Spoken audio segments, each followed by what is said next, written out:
Dear viewers, শতবিশা education YouTube চ্যানেলে তোমাদের প্রত্যেককে স্বাগত। আমাদের সামনেই প্রাইমারি ইন্টারভিউ এবং এসএসসি এসএলএসটি ইন্টারভিউ 2025 দুটোই একই সাথে আছে এবং দুটোরই যেহেতু স্কুল লেভেল, ফলে দুটোরই ইন্টারভিউয়ের ক্ষেত্রে বেশ কিছু কমন বিষয় আছে। ফলে আমরা আমাদের এই চ্যানেলে প্রাইমারি ইন্টারভিউ এবং এসএলএসটি ইন্টারভিউ রিলেটেড ভিডিওগুলো একই সাথে আপলোড করব এবং যে ক্ষেত্রে শুধুমাত্র প্রাইমারি রিলেটেড সেটা আলাদা এবং যে ক্ষেত্রে শুধু এসএসসি রিলেটেড সেটা আলাদা ভিডিও আপলোড করব। ফলে আজকের ভিডিওটা দুটো ইন্টারভিউর ক্ষেত্রে কাজে লাগবে। এরম একটা ক্লাসরুম সিচুয়েশান বেসড কোয়েশ্চেন বা ক্লাসরুম ম্যানেজমেন্ট সিস্টেম, এই সমস্ত বিষয়ের উপর প্রশ্ন। আজকের যে প্রশ্নটা আলোচনা হবে, মূলত 4টে প্রশ্ন আমরা আলোচনা করব। 1 নম্বর প্রশ্ন হবে যে ক্লাসে বেশিরভাগ ছাত্র যদি অমনোযোগী হয়ে পড়ে তখন শিক্ষক হিসেবে আপনি কী করবেন। 2 নম্বর প্রশ্ন যেটা আলোচনা করব, যদি 2-1 জন ছাত্র অমনোযোগী হয়ে পড়ে সেক্ষেত্রে কী করবেন। 3 নম্বর যেটা আলোচনা করব, যদি কোনো পড়াশোনায় ভালো ছাত্র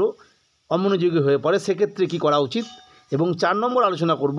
যদি কোনো পড়াশোনার দিক থেকে পিছিয়ে পড়া ছাত্র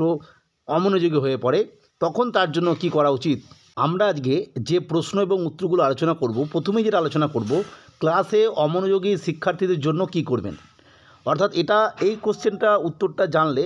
বাকি কোশ্চেনের উত্তরগুলো ওখান থেকেই পেয়ে যাবে। 2 নম্বর আলোচনা করব, ক্লাসে পড়াশোনায় ভালো, অর্থাৎ পড়াশোনার দিক থেকে ভালো এমন শিক্ষার্থী, অর্থাৎ 1 জন বা 2 জন যদি অমনোযোগী হয়ে পড়ে সেক্ষেত্রে কী করবেন।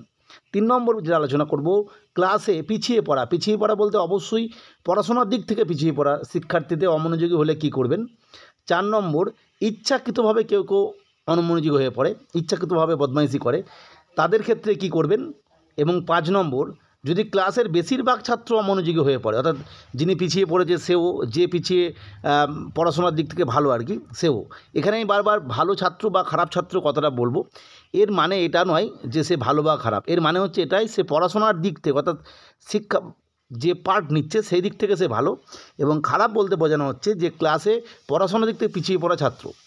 যাই হোক, এরপর আমরা উত্তরগুলো দেখব। এরপরে আমরা প্রশ্ন এবং উত্তরটা দেখব। তোমাদেরকে এভাবে প্রশ্ন করতে পারে যে ক্লাসে অমনোযোগী শিক্ষার্থীদের জন্য আপনি কি করবেন। এরপরে এই উত্তরটা মানে অমনোযোগী শিক্ষার্থী মানে এখানে কোনো স্পেসিফাই করে বলে দেওয়া হলো না সে পিছিয়ে পড়া মানে পড়াশোনার দিক থেকে, না সে ইচ্ছাকৃতভাবে করছে, কি সে পড়াশোনার থেকে এগিয়ে আছে এমন ছাত্র। ফলে এখানে 3টে উত্তরই বলতে হবে একসাথে, এবং তার সাথে সাথে যদি সব ছাত্র অমনোযোগী হয়ে পড়ে বা বেশিরভাগ ছাত্র সেক্ষেত্রে উত্তরটা এখানে যোগ করতে হবে। ফলে এই উত্তরটা সম্পূর্ণ আগের যে আমি 5টা প্রশ্ন দেখালাম তার সবার উত্তর একসাথে লেখা আছে, তোমরা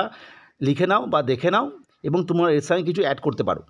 প্রথমেই বলবে স্যার বা ম্যাডাম, যিনি প্রশ্ন করছেন, যিনি স্যার হলে স্যার, ম্যাম হলে ম্যাম,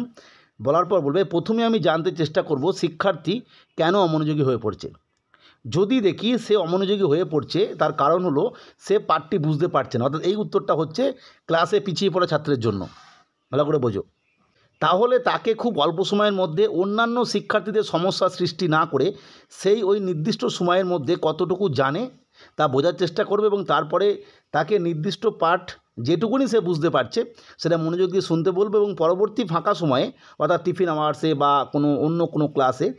উপরোক্ত পাঠ এবং ওই আগের পাঠটি বোঝানোর চেষ্টা করব। এর সাথে সাথে লিখতে পারো রিমিডিয়াল ক্লাসেরও ব্যবস্থা করা যেতে পারে। অর্থাৎ এই উত্তরটা হলো 1 নম্বর, যে পিছিয়ে পড়েছে পড়াশোনা তার জন্য। এরপরে তাকে স্টার মার্ক দিয়ে রেখেছে এখানে, তার কারণ এই স্টার মার্কটা দেওয়ার কারণ হচ্ছে এটা, পড়াশোনায় পিছিয়ে পড়া এমন ছাত্র অমনোযোগী হয়ে যাবে শুধুমাত্র যে তার পাঠটি বুঝতে পারছে না এরকম কারণে না, অন্য কারণেও অমনোযোগী হতে পারে। সেই কারণটা কি সেটা আমি পরে লিখেছি, সেটা দেখিয়ে দিচ্ছি একটু পরে। এরপরে একটা দেখো ব্র্যাকেট দিয়ে লেখা আছে এইখানে, এই উত্তরটা হচ্ছে যদি সব ছাত্রই অমনোযোগী হয়ে পড়ে তখন কি হবে। এই রকম শিক্ষার্থীর সংখ্যা যদি বেশি, অর্থাৎ তাদের বেশিরভাগ ছাত্রই অমনোযোগী হয়ে পড়ছে, তাহলে বুঝতে হবে যে পাঠটি তাদের সকলের কাছে গ্রহণযোগ্য বা বোধগম্য হচ্ছে না। তখন প্রধান শিক্ষকের অনুমতি নিয়ে একটি রিমেডিয়াল ক্লাস, যেহেতু নির্দিষ্ট 40 মিনিট বা 35 মিনিট ক্লাসে বোঝানো যাচ্ছে না, বা স্পেশাল ক্লাস যেহেতু ওই পাঠটি বুঝতে পারছে না, মানে পূর্বের পাঠের কোনো সমস্যা আছে সেটার ব্যবস্থা করতে হবে, বা ওই পার্টটি এমন একটা পার্ট যেখানে অডিও ভিজুয়াল একটা ব্যাপার আছে, সেই অডিও ভিজুয়াল ক্লাসের ব্যবস্থা করা যেতে পারে। কালারফুল টিএলএম, অর্থাৎ এমন কিছু টিএলএম ব্যবহার করা যেতে পারে যে খুব পরিচিত, বিশেষ কোনো চার্ট বা ম্যাপের ব্যবহার করা যেতে পারে, এবং ওই বিষয়টা আরও তাদের কাছে বোধগম্য করার জন্য কুইজ বা এই ধরনের কোনো বিশেষ ক্লাসের ব্যবস্থা করা যেতে পারে ওই নির্দিষ্ট পাঠের ওপর। এই উত্তরটা হলো যদি অল স্টুডেন্ট অর্থাৎ প্রত্যেককেই বা বেশি ছাত্র অমনোযোগী হয়ে পড়ে, সে খারাপ ভালো সবাই। এরপরে তুমি বলবে 2 নম্বর পয়েন্ট করে, মানে যদি দেখি যে শিক্ষার্থীর অমনোযোগীর কারণ হচ্ছে সেটা তার পরিচিত পাঠ, অর্থাৎ এমন কেউ সে পড়াশোনার ভালো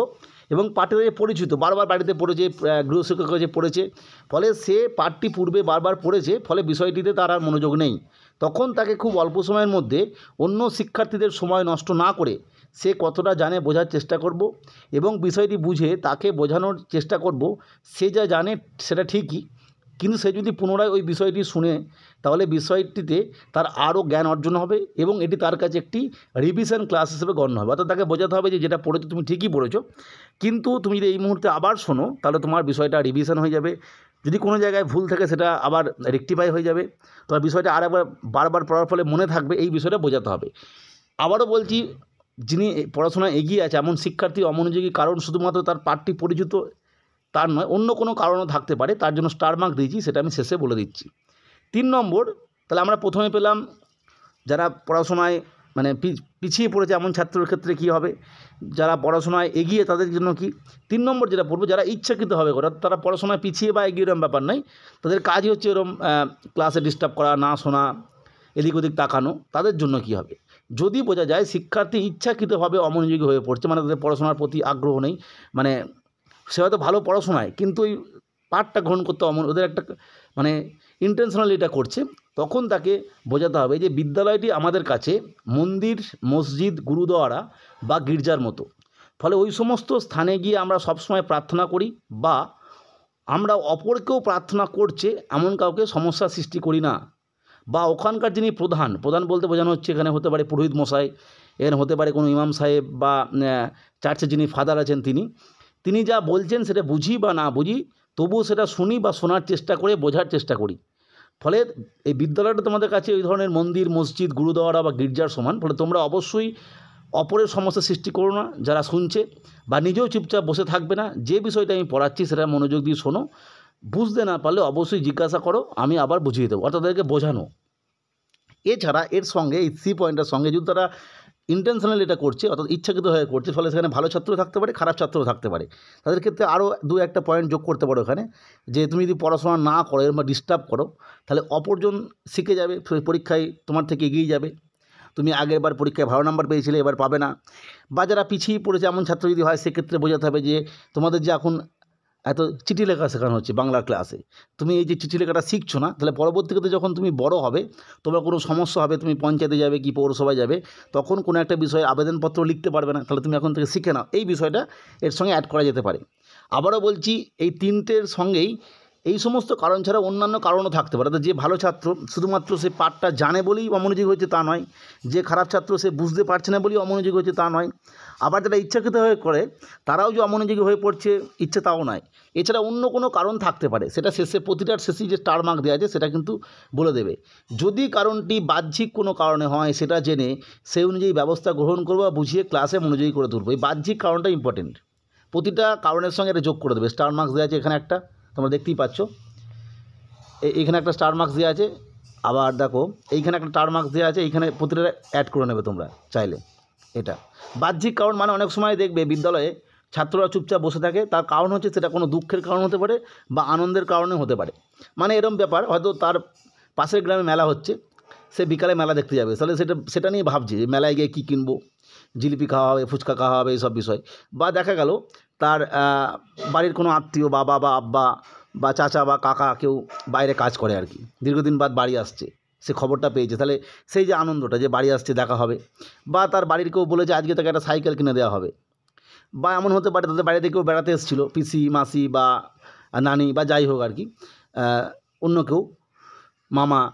তারা আবার বাড়ি চলে গেছে আর কি, সেদিন বাড়ি চলে যাবে, ফলে তার দুঃখ হচ্ছে, এই সমস্ত কারণে ছাত্রটা চুপচাপ হয়ে যায়, পড়াশোনা না করে চুপ করে জানলার দিকে তাকিয়ে থাকে। যদি এরকম কিছু কারণ হয় তখন কিন্তু সেই অনুযায়ী বুঝতে হবে যে কী কারণ এবং সেটা তাকে বোঝাতে হবে সেই অনুযায়ী। এটা তোমরা চাইলে এই বিষয়টা বলতে পারো বা ভেঙেও বলতে পারো